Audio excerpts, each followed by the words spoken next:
swear. Cross my heart and hope to die. Pinky promise? These are all phrases that people use to reaffirm a commitment that they're making. The world that we live in is increasingly cynical and skeptical. Much of this has to do with people, organizations, and entities conducting themselves in a less than trustworthy manner. It's even more difficult to determine with misinformation and fake news, but it's all part of the human condition of sin. I don't trust guys named Phil. Sorry if your name's Phil. This all has to do with the time when I was about 9 years old. I was headed from the front of the church to the back to go to the bathroom, and about 2/3 of the way back, there was a guy. His name is Phil. He had big glasses, really thick glasses, and they were kind of tinted dark. He was big, lanky kind of guy.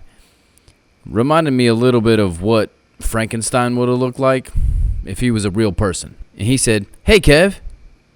And he stuck up his hand. He was just trying to give me a high five. But to this day, for some reason, I thought he was going to hit me in the head. So I very instinctually ducked. Church I grew up in had pews like the ones that are made out of solid oak with the really tall end pieces.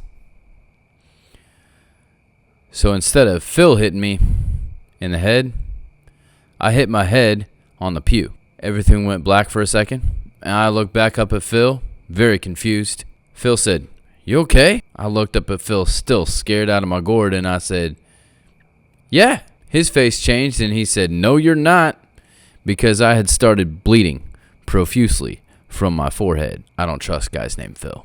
Jesus addresses the idea of trust in Matthew 5:33 through 37. He starts by referring back to the Jewish law in Numbers 30 that says that someone should follow through with a vow that they make. This seems like a very reasonable practice where if you say you're going to do something, you follow through with that. But this was far more than a handshake. This was a written contract and a great commitment with consequences.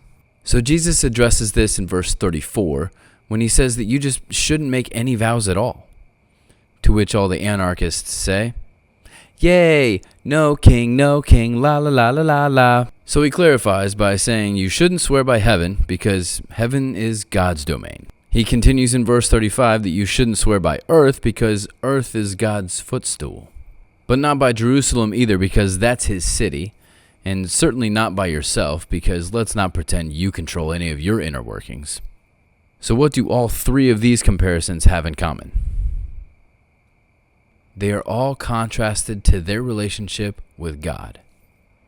Everything in our life is compared and examined through the lens of our Creator. So if you're not expected to swear by anything, then what does Jesus expect the legal document to be for keeping your word?